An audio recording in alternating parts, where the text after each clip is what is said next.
Here we go. We're at Chapter 8, Capacity, Legality, or Enforceability. We have looked to previously contracts and found out that contracts must have an agreement, a consideration, a contractual capacity, and legality.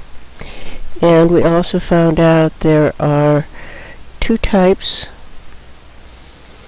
of contracts, bilateral and unilateral, and those two, underneath the auspices of these two, they can be a valid, void, avoidable, or an unenforceable contract. You can have an express contract, implied contract, or a quasi-contract. And it can either be a formal contract, which means it requires a written form or a special form, or an informal, and that has no special form. And then overall contracts can be executed or executory, which means it's not yet fully performed. On the other part of looking at contracts, the effects of illegality, neither party gains if a contract is void, unless there's evidence of damages beyond the contract. There are some exceptions to that. If there's justifiable ignorance of facts, if one party just literally did not know what was in the contract, if one party is a member of a protected class, or the withdrawal of an illegal document, if there was something illegal within that document. So the effects of illegality. We're going to move on. We're going to look at contractual capacity. And we've fairly well covered that actually in the last class, but let's add a little bit more to the terminology. A minor has to be, is usually below age 18, and they can legally sign a contract. Some words associated with a minor are emancipated, and a minor can emancipate themselves, which is personally, or a parent can emancipate them, which means that the parents are emancipating themselves from responsibility of the child, saying that he or she is legally responsible. And personally, you can do that also. And that sets things up a little bit differently legally. Now, the one thing about having a contract with a minor is that a minor can, what they call, disaffirm a contract, even if it's been it's been implemented for 3 or 4 years. They can decide, I don't want to do this anymore, and return it to the seller, and they're relieved of those contract obligations. Now, many states right now are kind of in the process of saying, if it's damaged, you may have to return it into the state that it was received from the seller. Other states have not done anything with that, which means you can total out a car and say, whoops, I don't want to pay for it, and return the remains of the car and not be legally obligated to repair that car. There are some exceptions to the disaffirming. Marriage and military contracts, the minors cannot get out of these, or they can't disaffirm them. In some states, if you were in a contract and you were a minor and you misrepresented your age, you may not be able to disaffirm. And in some cases, once you become of legal age, you can ratify the contract, which makes then you can no longer disaffirm it. Parents are usually not responsible for contracts signed by minors unless they co-sign. They are, curiously, responsible for contracts of necessity. If the contract was for necessities that the minor signed for, then the parents are legally responsible to pay for those. So a minor, you want to be very careful when doing business with a minor. A minor cannot disaffirm a contract if they are in business. If they're in business, they become an adult in the eyes of the law, which is kind of a curious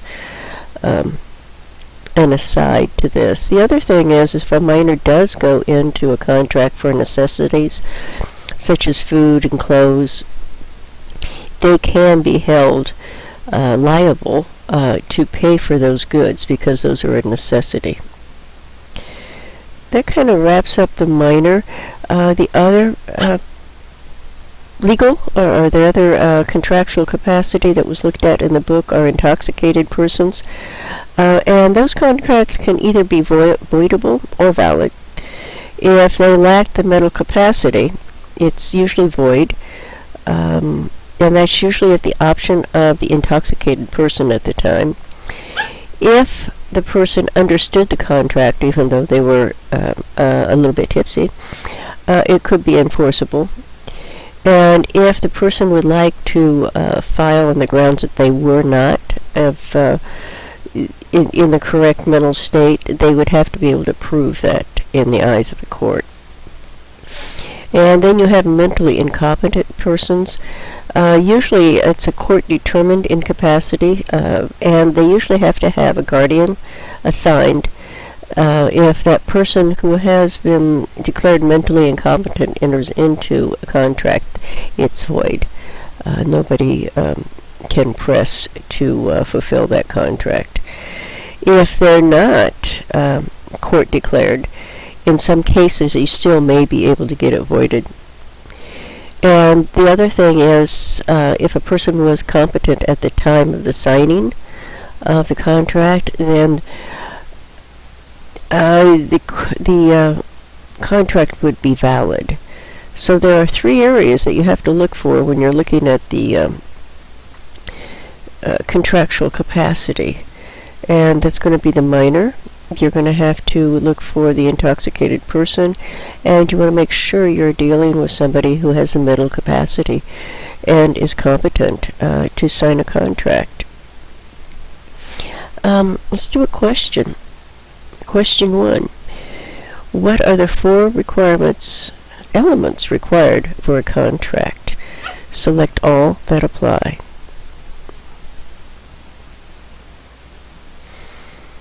Let's move on and look at legality, and that is it within the statutes? Does the contract ask you to do something illegal? And there are 3 areas that you need to be aware of. One is contracts contrary to statute, which you want to make sure they're not against the law. There are usury laws, which deal with maximum interest rates. Most states have a certain limit of the interest rates that can be charged. There are gambling contracts that you can't enter in, and this is gambling is in a state of flux, so each state has a different ruling on gambling. And then if you make a contract with an unlicensed professional, such as an attorney or an accountant, if that person is supposed to be licensed in the state, then that can be voided. There are contracts contrary to public policy, and those are contracts that have a negative impact on society. Selling children. There's a curious story about selling children. In 2000, a gentleman in Michigan had 3 children, was behind on his payments, and decided he was going to sell his youngest child. He actually advertised for it, and the babysitter who was watching the children became aware of this and notified the law officials, and they set up a sting to stop this, and he sold his youngest child for $60,000, and they started looking at the statutes in Michigan and found that there was no law against that. The only thing that they could get him on was an adoption law. that he couldn't sell an adoption, and he received 90 days. Due to that case, Michigan now has laws against trafficking in children or humans. So many times we assume some of these things are illegal when states have not even set up the statutes for it. You have contracts of restraint in trade and or employment. These are contracts usually that say, I'm selling my business, I won't set up a restaurant within 5 miles of here for 5 years. Or if you work for real estate, many real estate dealers will say, I'm quitting, but I won't be you can't be within this territory for so many years. Those have to be within reason. And they're very difficult to enforce, those covenants, as they call them.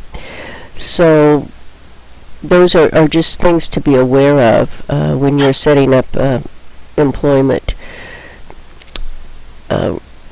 rules and requirements for your employees.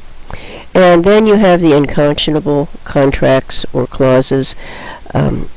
These will become voided. There's procedural and there's substantive. And substantive deals with equal, unfair, and unequal, and procedural deals with lack of knowledge. And let's look and see what our... Here we go. Let's move up here. This is an unconscionable contract or clause. Procedure, if this occurs, is entitled to... So factors the courts considered. Is the print inconspicuous? Is the language unintelligible? Did the party lack the opportunity to ask questions about the contract? Was there disparity of bargaining power between the parties? If so, that contract may not be valid. On the substantive side, you're looking at the provision. Does it deprive one party of the benefits of the agreement? Okay, does the provision leave one party without a remedy? Is it a one-sided contract? That's what you want to be very careful about. Examples.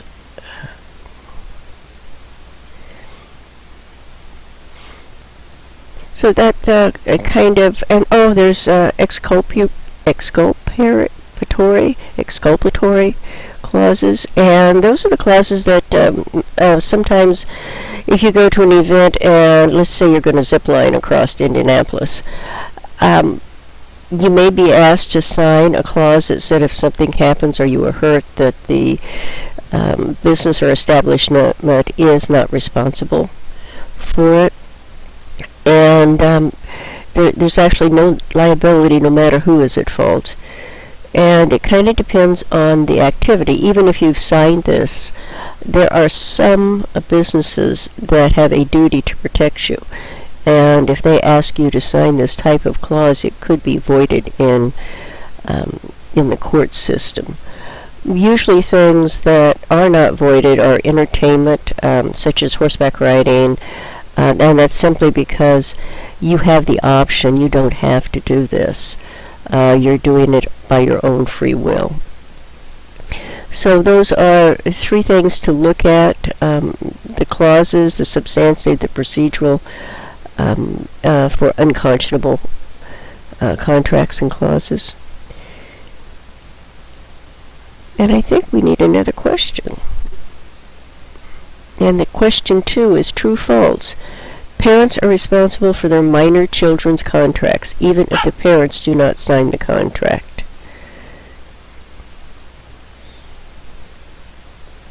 I think this is the end of part 1, and we'll pick up with part 2 on voluntary consent. Thank you.